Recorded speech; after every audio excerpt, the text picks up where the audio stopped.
Certains s'en foutent, d'autres simplement mauvais. On a des types de 20 ans ici qui en sont à leur 5e peine. On a parlé de moi dans le journal quand j'avais 14 ans. Genre, un jeune de 14 ans terrorise le quartier. Déjà une star. Si le mec nous file pas la thune, on le torture d'abord. Genre un coup de marteau dans la tête ou on lui brûle les orteils au chalumeau. Après, s'il a vu notre visage, on est obligé de le tuer. Ils n'ont pas bien conscience des règles. On leur dit non et ils se retournent en disant « je vais t'éclater ». Vous allez faire quoi? Vous allez faire quoi? Tout peut arriver. On peut être là en train de parler à un détenu et la seconde d'après, il y en a un qui se prend une queue de billard dans la tête. Hein? Vous allez faire quoi? Bienvenue en enfer. Mettez-le à terre! La prison d'Aylesbury, dans le Buckinghamshire, abrite les criminels parmi les plus dangereux de Grande-Bretagne. Bouffe ça. On y croise des meurtriers, des violeurs, des malfrats et des pédophiles. Le plus effrayant, c'est que les plus âgés d'entre eux ont tout juste 21 ans. Un détenu sur 5 purge ici une peine à perpétuité ou d'une durée indéterminée pour protéger la société compte tenu de la gravité de leurs crimes. Pour garder le contrôle de la situation, les surveillants doivent faire preuve d'une vigilance permanente. Mes chaussures. Mais ils doivent également aider ces jeunes à reconstruire leur vie brisée. Ils ne sont pas faciles à gérer. La plupart purgent de longues peines pour des crimes assez sérieux. Il faut tout reprendre à zéro. C'est difficile. On leur a appris qu'ils pouvaient faire tout ce qu'ils voulaient. Après s'être attirés des ennuis et s'être retrouvés devant la justice, ils atterrissent ici et on essaie de corriger ce que leur famille ou leurs amis leur ont enseigné. Certains nous poseront toujours des problèmes.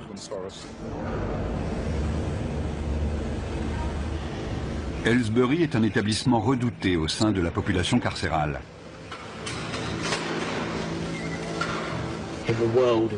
Chez les détenus, la légende veut que Aylesbury soit la pire prison du monde.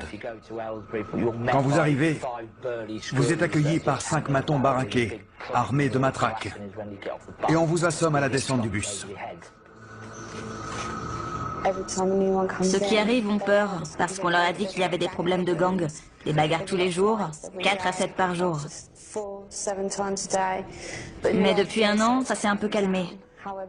En revanche, quand un incident éclate, c'est généralement très sérieux. Ils utilisent des armes, des queues de billard, des armes artisanales, dans la gorge, dans la poitrine, sur le front. Il n'y a pas de règle, et c'est rarement 1 contre 1. C'est plutôt 6 contre 1. Si le personnel n'intervenait pas, il pourrait y avoir des morts. Caspian Hogg est le dernier arrivé. Il a 18 ans. Après avoir été incarcéré dans un établissement pour mineurs, il a été envoyé ici en raison de problèmes disciplinaires. Asseyez-vous ici. Combien de fois avez-vous été incarcéré? 4 ou 5 fois. Ok. Quelle peine cette fois? 4 ans. 4 ans, d'accord. Avez-vous déjà pris de la drogue, de l'alcool ou autre produit assimilé? Ouais. Ok. Quoi précisément? Juste de la coke, du cannabis. Juste de la coke? Ouais. D'accord. Vous serez suivi par mademoiselle Morgan. Il y a des gangs dans votre quartier? Ouais. Vous faites partie de quel gang? Stratford Langside. D'accord. Vous avez des gangs rivaux? Ouais, les Fairfield FMD. FMD? Ouais. Qu'est-ce qui vous oppose? C'est juste un gang rival avec qui on se frite en prison. En prison? Ouais, en prison. Donc c'est un gang de prison? Ouais. On est coincé toute la journée dans une cellule. On n'a rien à faire. Donc quand une baston éclate, c'est génial. Ça fait de l'animation. Ça fait passer la journée plus vite quand il se passe un truc. Dans le feu de l'action, on se bat pour survivre. Tu les défonces, ou alors c'est toi qui te fais défoncer. Moi, je me lâche. Si t'y restes, t'y restes. C'est comme ça.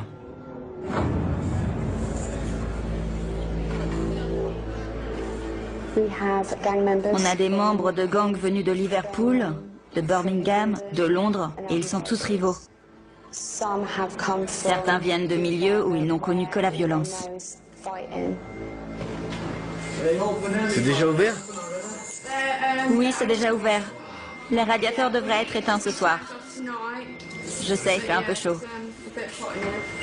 Je peux poser mes affaires de douche? C'est un nouveau lieu, un nouvel environnement. Les 24 premières heures sont les plus explosives. On s'assure qu'ils ont tout ce qu'il leur faut et qu'ils sont bien installés pour leur première nuit. Les rivalités entre gangs entraînent d'inévitables règlements de compte. Les nouveaux venus sont particulièrement vulnérables, car ils n'ont pas encore de repères et doivent faire leurs preuves.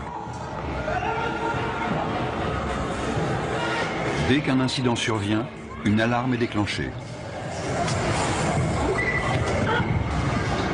Pour éviter que la situation dégénère, les agents de sécurité interviennent rapidement. Vous êtes blessé? Non, non. Non? C'était quoi le problème? Rien. Allez! Non, non. C'était sûrement pas pour rien. Non.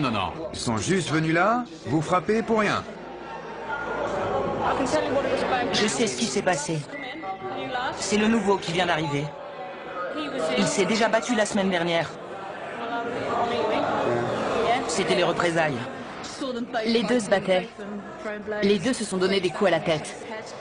Ils se disaient bonjour. Vous, ça va? Oui, ça va. J'ai pris un coup dans le sein. Et si ça se trouve, c'était son coude à lui.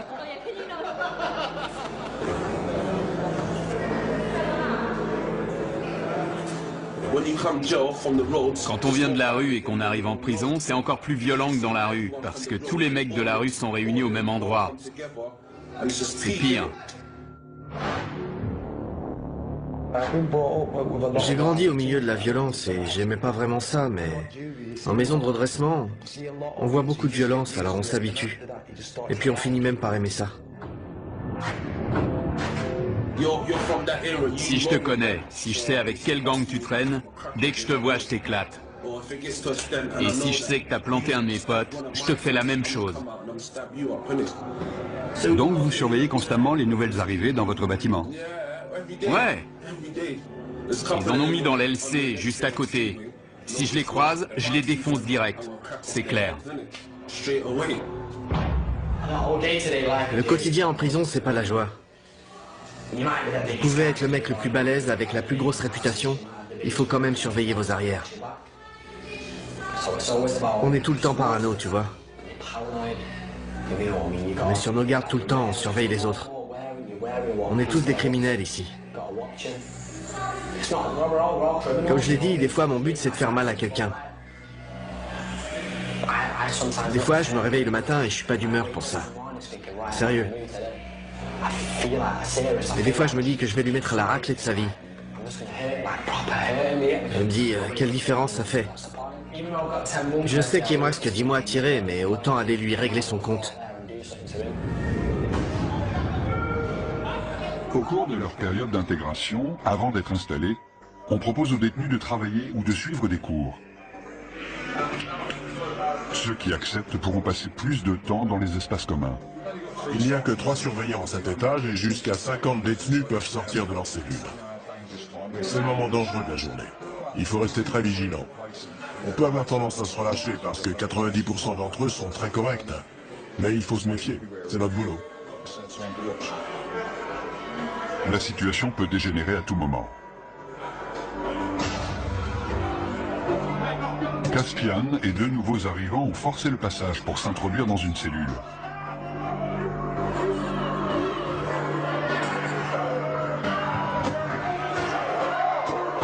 Ils sont armés, ils sont 4.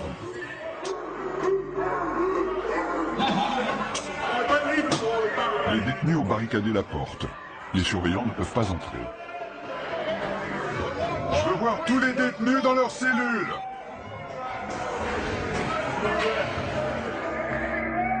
Le directeur de la prison est informé que 3 nouveaux arrivants ont pris un détenu en otage dans l'LC. Apparemment, il y aurait 4 détenus dans la cellule. Dont un otage. Ils sont 4, dont un otage. On va envoyer des négociateurs devant la porte pour tenter d'établir un dialogue et on avisera. Ma vie est en jeu. C'est pour ça qu'on doit menacer la sienne. D'accord, on va transmettre ce message au directeur. Vous comprenez? On est en danger de mort. On est forcé de faire ça. Je comprends. 3 d'entre eux viennent d'autres prisons. Ils avaient prévu leur coup.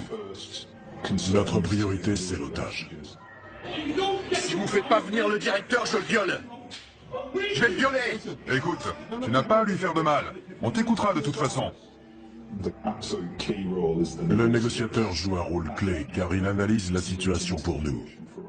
Si nous sentons que la vie d'un détenu est en danger, il est clair que les négociations sont terminées et qu'on doit intervenir.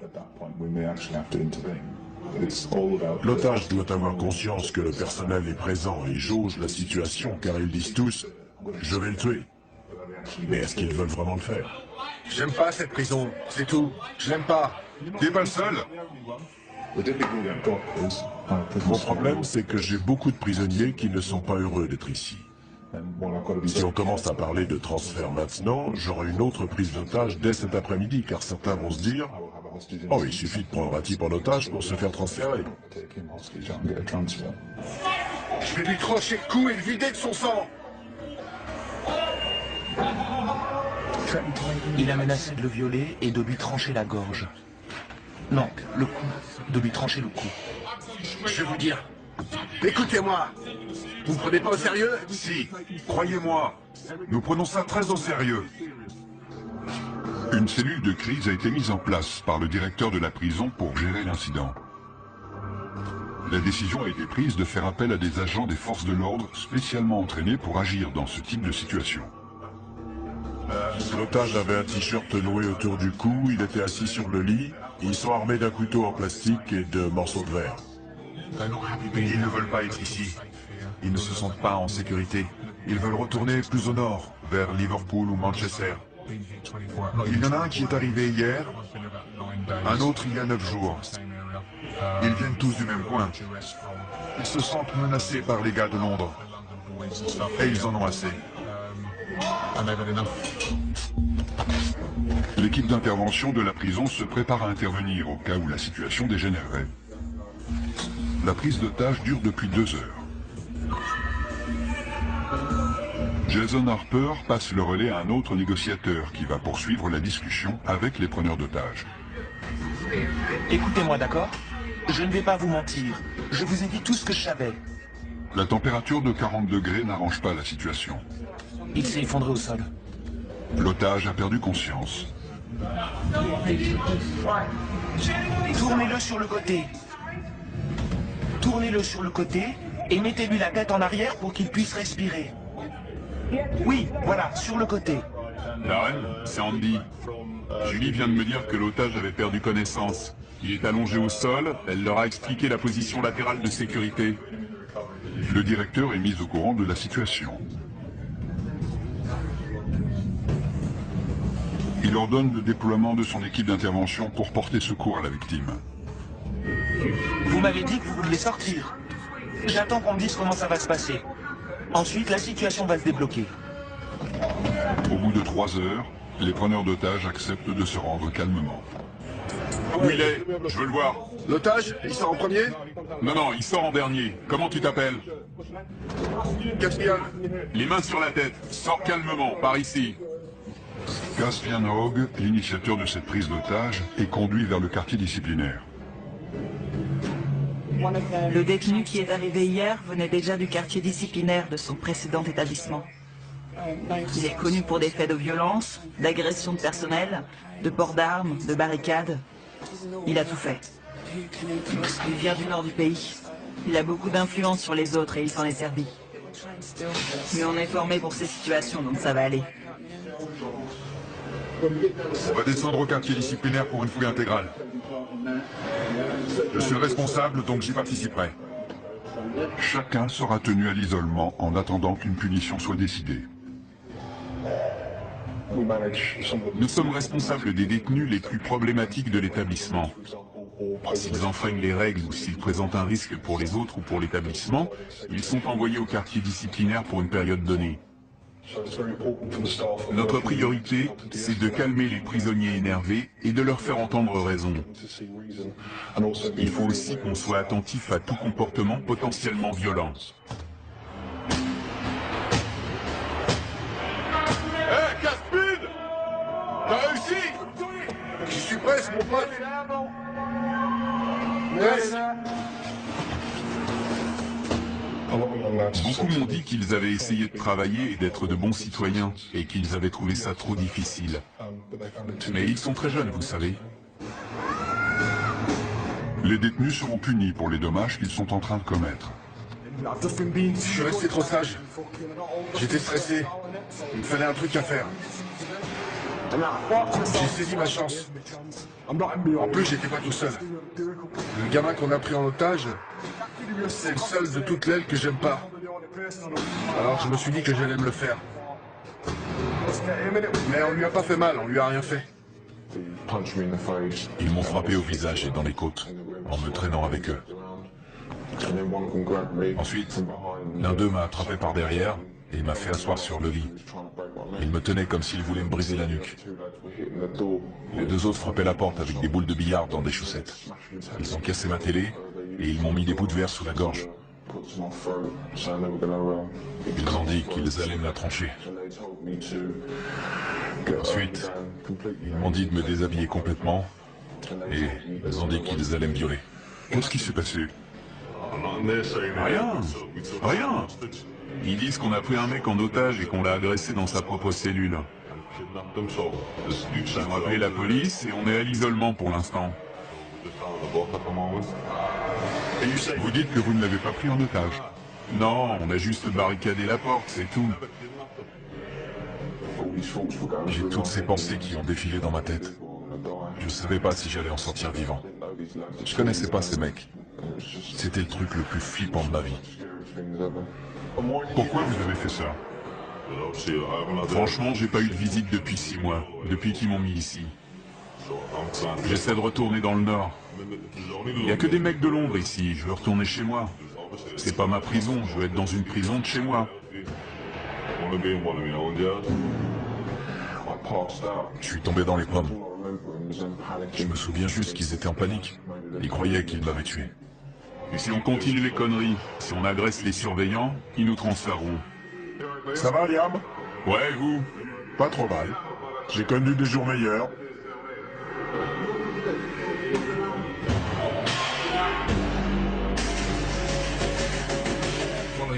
Un des détenus a inondé sa cellule.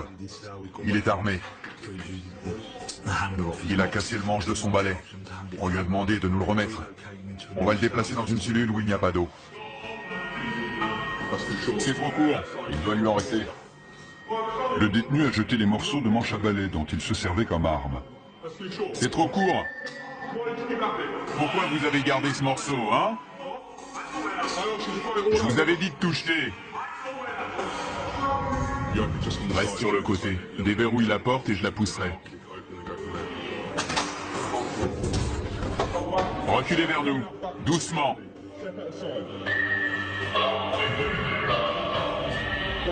Ne vous retournez pas, restez face au mur.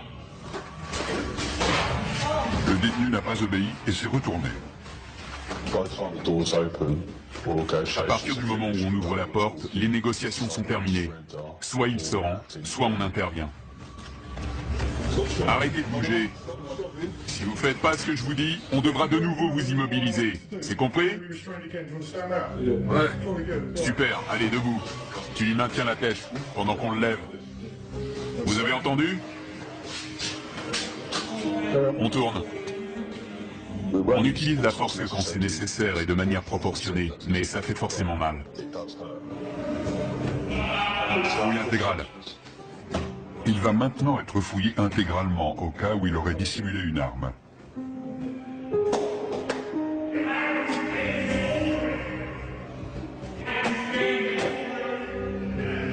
Retournez-vous. Bande d'enflures. Vous avez des réclamations à faire sur la façon dont on vous a traité? Non, ça va. Non? D'accord. Je vais vous demander de réfléchir aux conséquences de vos actes. Ce n'est pas la bonne méthode pour obtenir un transfert. Maintenant, je veux que vous alliez vous coucher. Clé. Nous devons les garder dans le quartier disciplinaire pendant un certain temps. Sinon, les autres vont se dire qu'ils peuvent prendre les otages quand ils veulent pour obtenir un transfert. Des détenus de confiance nettoient les dégâts causés par les preneurs d'otages. J'ai choisi la voie la plus facile. J'essaye de rendre cette peine la moins désagréable possible. On a le choix. Si tu fais le con, tu te retrouves à l'isolement tout seul sans télé, ça craint. Les détenus exemplaires participent au fonctionnement de la prison, ce qui leur permet de passer plus de temps en dehors de leur cellule. Josh est responsable de la lessive dans le quartier disciplinaire. Ça pue. Dans le quartier disciplinaire, Caspian se plaint d'entendre des voix dans sa tête et demande une aide psychologique.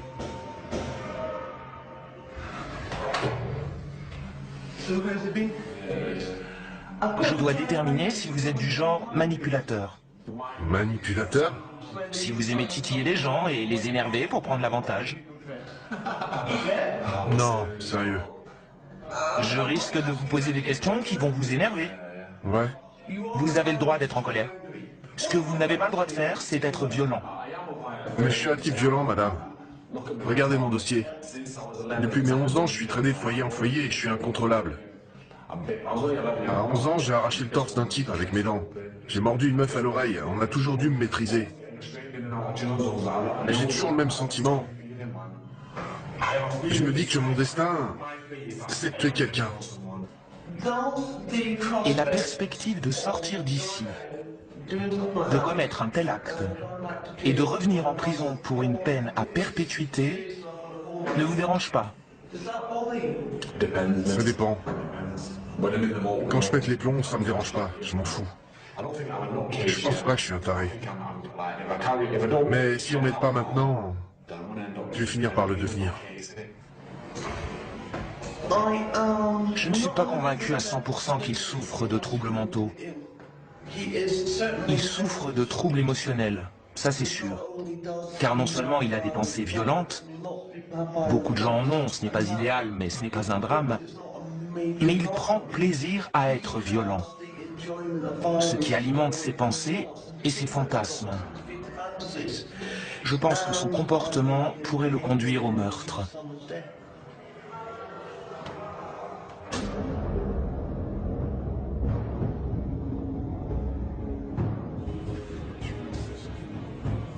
Liam Brennan, l'un des 3 preneurs d'otages présumés, a demandé un rendez-vous avec son avocat pour préparer sa défense. Vous voulez juste le choper dans sa cellule et fermer la porte. Mon rôle n'est pas de minimiser le délit, mais d'essayer de comprendre pourquoi et comment c'est arrivé, et quelle a été ton implication. Tu ne peux pas dire, c'est pas moi, j'ai rien fait. Ça, il te croira jamais. Écoute, différentes peines sont envisageables. J'espère que le juge optera pour des jours supplémentaires. J'ai pas le droit à l'erreur. J'avais pas parlé à ma femme et à mon gosse depuis 1 an. Elle m'a recontacté il y a quelques jours et je lui ai dit que je sortirais le 11 décembre. Les services pénitentiaires ont décidé de ne pas poursuivre Liam. Il se retrouve donc en commission de discipline. Asseyez-vous, monsieur Brennan. Je suis juge, je n'ai aucun lien avec cet établissement, vous comprenez? Oui. Vous êtes représenté par monsieur Ahmad, c'est exact?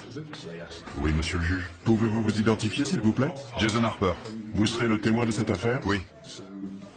Il est dit que le 29 mai, vous avez retenu une personne contre son gré.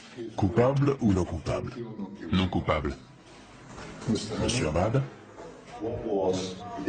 Qu'avez-vous vu monsieur Brennan faire exactement? Il a passé beaucoup de temps à la porte avec moi pour m'expliquer leurs intentions. Je ne veux pas parler à votre place, mais si je comprends bien, il n'a pas menacé ni brutalisé d'une quelconque façon la victime. C'est exact. Lorsque vous étiez dans la cellule, avez-vous exprimé clairement votre désir de coopérer avec... Vous orientez l'accusé? Oui, monsieur le juge. Ne le faites plus. Vous connaissez la loi et la notion de complicité. C'est comme le chauffeur du véhicule qui attend les braqueurs de banque. Il se rend coupable de vol même s'il n'a pas pénétré dans la dite banque. Monsieur Brennan n'a apparemment eu aucun contact physique avec ce détenu qui était apparemment séquestré. Avez-vous vu les autres retenir la victime? Je n'ai vu personne le retenir. Quelle était la taille de la cellule? Petite, c'est une cellule de prison. J'ai du mal à croire que vous n'ayez rien vu. Ça me paraît inconcevable. Ou alors il ne s'est rien passé. Parce que sinon vous l'auriez forcément vu. C'est ça que vous me dites? Je dis pas qu'il s'est rien passé. Je dis juste que j'ai rien vu. Je regardais de l'autre côté, vous avez entendu Monsieur Harper. Je lui ai parlé pendant un long moment. Il est très clair pour moi que vous étiez tous les trois complices dans cet incident, et je n'ai aucune hésitation à vous déclarer coupable. Je vous impose 32 jours de détention supplémentaire. Vous avez tout compris? Oui, j'ai compris. Cette procédure est terminée, merci. Pourquoi n'a-t-il pas été mentionné que la victime avait été dénudée et menacée de viol? Ça m'a surpris. Ouais, ça m'a étonné aussi. C'est mon jour de chance. L'agression n'a pas fait l'objet d'une poursuite pénale car la victime a eu trop peur pour témoigner. Dans le quartier disciplinaire, tous les privilèges, y compris la télévision, sont retirés.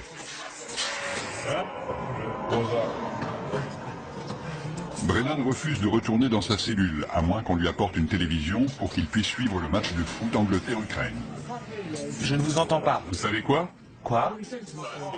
Je suis coincé ici 2 semaines sans télé, donc je m'en fous de m'attirer des ennuis. Liam, je ne veux pas que vous restiez ici plus longtemps que nécessaire, car vous êtes quelqu'un de bien. C'est vrai. Je peux vous proposer des activités, de la peinture, ou alors vous pouvez demander des cours. Mais moi, demander des cours? J'ai pas suivi de cours depuis mes 11 ans, demander des cours? J'ai pas envie de me pendre. Michel Morris parvient enfin à convaincre Brennan de rejoindre sa cellule. Pour sa participation à la prise d'otage, Caspian est condamné à 38 jours de détention supplémentaire. Caspian, c'est votre dernière chance d'obtempérer. J'ai dit non. Les surveillants tentent de le raisonner, mais il refuse de retourner dans sa cellule. Il sera envoyé dans le quartier disciplinaire jusqu'à ce que le directeur estime qu'il est capable de rejoindre les autres détenus. Caspian, si tu ne suis pas nos instructions, on t'immobilisera de nouveau. D'accord? Personne n'est au-dessus du système. Il y a des règles, des procédures, des lois à suivre, que vous soyez un détenu ou un surveillant. Personne n'est au-dessus de ça. Debout, debout. Caspian, par ici. Il n'y a qu'à l'extérieur qu'on peut considérer ces jeunes de 18 ans comme des adultes. Beaucoup n'ont pas la maturité d'un adulte. Ils sont très influençables et peuvent s'attirer des ennuis. Entre là-dedans. Je vais demander à l'infirmière de venir te voir.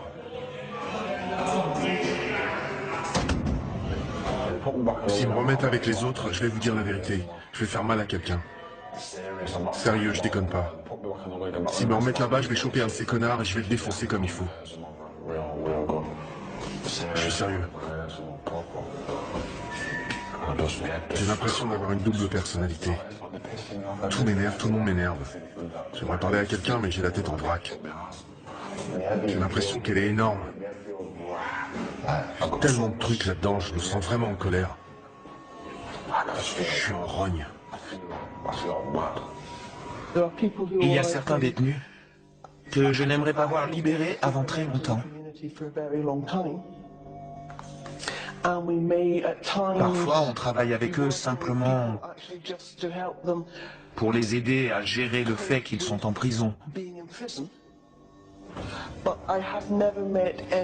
Mais je n'ai jamais rencontré de détenu que je ne pensais pas pouvoir aider à répondre à son environnement de façon plus positive.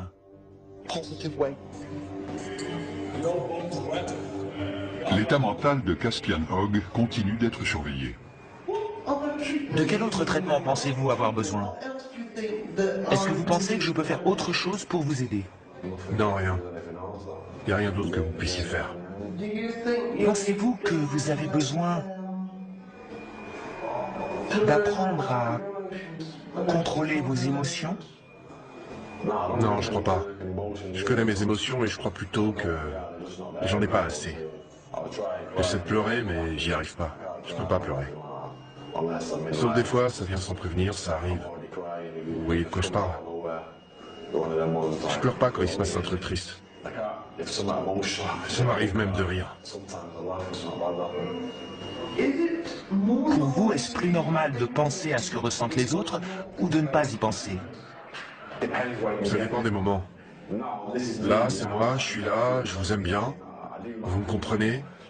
Mais si vous tombez sur moi un autre jour, quand je suis en mode furieux, je vois des choses différemment. Tout est en vrac. Je pense comme un psychopathe. Quand j'étais gosse, j'ai jamais voulu devenir policier ou ce genre de truc. Déjà, quand j'avais 8 ou 9 ans, j'ai toujours voulu tuer des gens. Mon père s'est fait assassiner quand j'avais 6 ans, c'est un truc de dingue, quoi. Depuis, c'est le brouillard. C'est le bordel dans ma tête. J'ai dit, je vous ai pris rendez-vous avec un psychiatre. Cool. Je ne sais pas à quelle heure ce sera. Ok. Il vous prescrira peut-être des médicaments. Je serais content s'il m'en donne. Mais s'il m'en donne pas, je serai en rogne. Ça vous mettra en colère? Ouais, carrément. Je suis convaincu qu'on ne naît pas bon ou mauvais. On apprend de notre environnement comment réagir au monde qui nous entoure. Et certains apprennent que la meilleure façon de réagir à ce monde, c'est par l'agression ou la violence. Super papa, tu sais comment je t'aime? Et quand tu l'ouvres, c'est marqué gros comme ça. Le père de Caspian a été assassiné quand il avait 6 ans. Il est donc très conscient de son rôle de parent. Et je veux pas que mon fils grandisse dans les mêmes conditions que moi. J'avais 14 ans quand je l'ai eu, mais j'ai vieilli. À l'époque, j'avais pas toute ma tête. Je faisais que fumer de l'herbe, voler, j'étais débile. J'étais un gamin, donc je faisais des trucs de gamin. Maintenant, j'ai mûri. Il faut que je prenne mes responsabilités pour mon fils. Je veux qu'il aille à l'école pour qu'il soit intelligent. Je veux pas qu'il finisse comme moi dans la rue ou en prison. Qu'il soit obligé de commettre des crimes. Je vais être là pour lui, qu'il puisse me parler ou me demander de l'argent quand il en a besoin. Je vais être un père pour lui, c'est tout. Il faut que je sois un bon père. C'est con de jamais le voir, c'est vrai. C'est horrible. Il faut tenir le coup et pas lâcher l'affaire. Je peux lui parler de temps en temps, c'est déjà ça. Devon avait 15 ans quand son fils est né. À l'époque, je voulais pas de gosse, tu vois. Mais c'est arrivé comme ça. Elle m'en parlait tout le temps. Et alors je me suis dit, pourquoi pas? Quelqu'un va peut-être te régler ton compte demain, tu sais pas où tu vas finir, alors autant pas perdre de temps. Vous avez vraiment pensé à la mort à ce moment-là? Ouais, évidemment. Dans mon quartier, il y a beaucoup de violence. Des gens meurent tout le temps. On n'est jamais à l'abri, ils peuvent vous dégommer quand vous traversez la rue. Pour certains détenus, le téléphone est le seul moyen de rester en contact avec leur famille. Ouais, tu me manques, bonhomme. Non, tu peux pas venir me voir. Papa est occupé. Papa nourrit des animaux. Je sais pas comment ça se met. Je veux pas que ça lui tombe dessus. Dans la chapelle de la prison, Josh se prépare pour la fête des pères. Exceptionnellement, les détenus exemplaires sont autorisés à passer du temps avec leurs enfants. Je peux jouer avec lui? On peut se rouler tous les deux par terre, je peux lui courir après. Une fois, elle voulait que je vienne l'attraper, mais je pouvais pas aller plus loin. Je suis heureux de pouvoir passer 5 heures avec lui au milieu des rires et des pleurs. J'ai envie de l'attraper et de lui faire des câlins. Tu veux ouvrir la bouche? Bravo. Ça me plaît pas de le voir se faire fouiller, mais je préfère avoir cette relation avec lui. J'ai une bonne raison de changer. J'ai un gosse et une fiancée, une famille qui a besoin de moi. Pour être honnête, si j'avais pas ma famille, je me serais sûrement pas comporté aussi bien. Viens là, mon grand. Ils ont besoin de moi. Ils comptent sur moi pour sortir d'ici. Où elle est, ta cape? Tu fais ton timide? Si je me comporte bien, je retrouverai ma famille. C'est simple. Si je joue le jeu, je gagne tout. Sinon, je perds. Comment ça va, ma belle? Oh, arrête.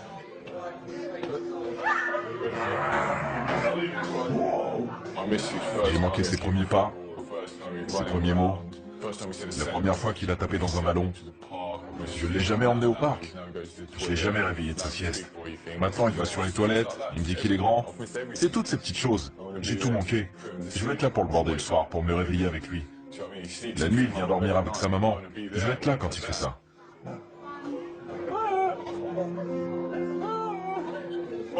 Messieurs, dames, s'il vous plaît, vous pouvez vous dire au revoir? Tout va bien? Quand j'ai su que j'allais en prison, je pensais qu'elle allait m'oublier. J'avais 18 ans. Et on était ensemble depuis 2 ans et demi. C'est un vrai test pour des adolescents, de rester fidèles et loyaux. Quand on est en prison, on ne pense qu'à ça. Il faut pouvoir compter sur quelqu'un de confiance pour traverser ça. Sinon, on craque. Je pourrais être là toutes les nuits à imaginer qu'elle me trompe. A plus. Je t'aime.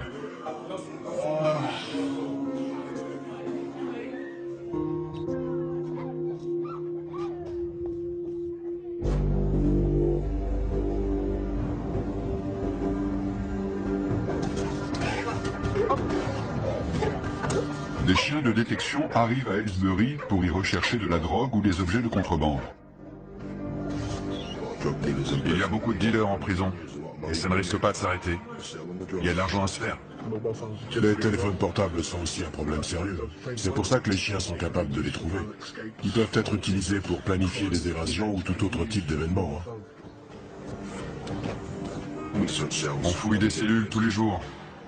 Et tous les jours, on trouve des choses. Sortez de votre cellule. Quand ils voient les chiens, certains se précipitent pour cacher leur matériel. On demande aux détenus de sortir de leur cellule pour que les chiens puissent travailler tranquillement.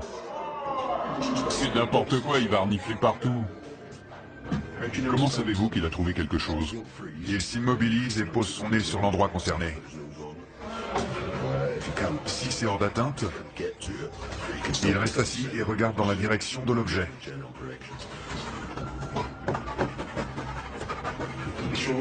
Il a l'air très intéressé par la fenêtre. Je vérifie s'il n'y a rien à l'extérieur. Il a peut-être senti une odeur de joint qui venait de la rue. Il reste concentré sur la zone autour de la fenêtre et du lit. J'étais en train de pioncer et ils amènent un chien dans ma cellule pour renifler partout. C'est n'importe quoi. Notre équipe fouille la cellule pour essayer de trouver ce que le chien a senti. Il semblait concentré sur une zone en particulier, donc c'est là qu'on fouille en premier. J'espère qu'on va trouver quelque chose. Les chiens poursuivent leur inspection des cellules. Ça semble qu'on ouvre. Il a fumé dans sa cellule, c'est sûr. Le chien va nous dire si la drogue est encore là. Ouais, ça sent. Il y a de la drogue et des téléphones partout dans la prison. Avant, tout le monde planquait ça dans le meuble de Lévi en retirant les vis avec un coupon ou un truc dans le genre. Je vous en dirai pas plus. Avec un téléphone, on peut appeler qui on veut, envoyer des textos, parler à sa chérie le soir, vous voyez ce que je veux dire. On peut dire ce qu'on veut, gérer ses affaires, son fric, tout ça. Vous avez déjà eu un téléphone ici? Ouais, mais c'est trop de pression. On devient parano. Ils finiront toujours par le trouver. La première fois, on est là, ouais, ils ne le trouveront jamais. On se croit le plus fort, et puis ils finissent par en trouver un chez un mec, et là, tu peux être sûr qu'ils vont le faire parler. La semaine d'après, boum, un autre face à table. On n'est jamais tranquille parce qu'ils savent tout ce qui se passe ici. Ils cachent parfois leurs affaires au fond de leur poubelle. Ils croient qu'on va pas les fouiller parce que c'est dégoûtant. Des cartes de SIM, des téléphones, il y a tout. On a toujours un cran de retard parce que dès qu'on trouve quelque chose, ils cherchent une autre cachette. Une antenne cassée, ça peut servir d'arme. Il en a plus besoin, on la prend. Ils aiment regarder des images, évidemment. Je veux pas savoir ce qu'il fait avec ça.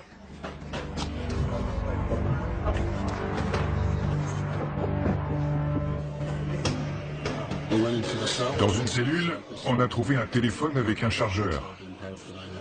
Donc, nos équipes vont l'inspecter une deuxième fois. On a trouvé des petites choses, mais le plus important, c'est de montrer qu'on est vigilant et qu'on peut lancer ce genre d'opération quand ça nous chante. C'est intéressant d'observer leur réaction.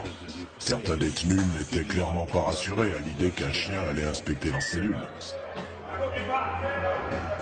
5 semaines après avoir pris en otage un codétenu, Ian Brenham retrouve son ancienne cellule. Mate mes affaires, elles sont trempées. C'est pas grave, il y a tout, non? C'est une photo de mon fils, ça. C'est pas normal, non? Qu'est-ce qui se passe? C'est quoi le problème? C'est lui le problème. Si ça te pose un problème que j'ai pris l'autre en otage, je suis là, je t'attends. Sinon, casse-toi. Liam. Vous trouvez ça normal? La photo est trempée, mes chaussettes aussi. Et il me dit que c'est pas grave. Arrêtez de crier, d'accord? N'empirez pas la situation. La cellule a dû être fouillée. C'est ça la fouille. Sérieux. C'était collé à la base. Écoutez, le lendemain, on a mis un cadenas sur votre porte. Vous l'avez vu? On n'a pas ouvert cette cellule depuis 5 semaines. Et alors, c'est ma faute peut-être? Je n'étais pas là. Je ne sais pas comment ça s'est passé. Mais est-ce que ça vaut vraiment le coup de vous attirer encore des ennuis? Non. Vous ne croyez pas? Non, mais ça m'énerve qu'ils me disent ça. Oui, mais vous venez juste de revenir. Le mieux, c'est de faire profil bas. Tout ce que les surveillants de cette aile savent de vous, c'est que vous avez pris un codétenu en otage et que vous avez causé des problèmes pendant votre isolement. C'est la seule image qu'ils ont de vous, vous comprenez? Vous en avez conscience? Ouais. Ils n'arrêtent pas de dire que les surveillants leur manquent de respect. Mais ce sont eux qui sont grossiers avec nous, qui nous manquent de respect et qui voudraient qu'on prenne des pincettes avec eux. Comme s'ils étaient des gosses à qui on devait apprendre les règles de la prison. Ils ont entre 18 et 20 ans, et ils sont censés être adultes et savoir rester respectueux. Un bon comportement peut permettre aux détenus d'être transférés plus près de leur domicile. Quand j'ai Tasha au téléphone, j'entends les mouettes derrière elle. Quand je serai transféré, elle sera tout près de moi. On partagera le même ciel, on sera au même endroit, on entendra les mêmes choses. C'est comme si je rentrais déjà chez moi. Josh va purger le reste de sa peine à proximité des siens.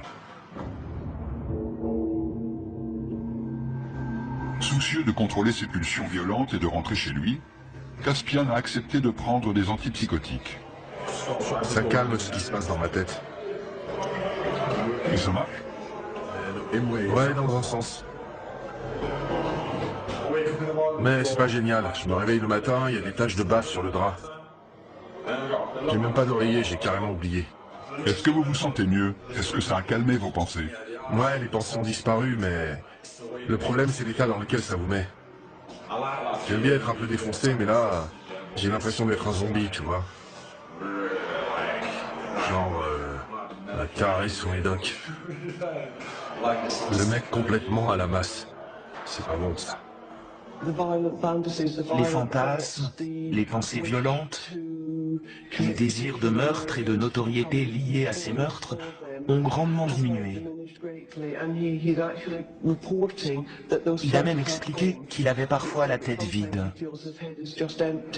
J'aimerais maintenant travailler avec lui pour qu'il essaie de comprendre ce qui se passait dans sa tête et qu'il sache où demander de l'aide si ses pensées venaient à ressurgir.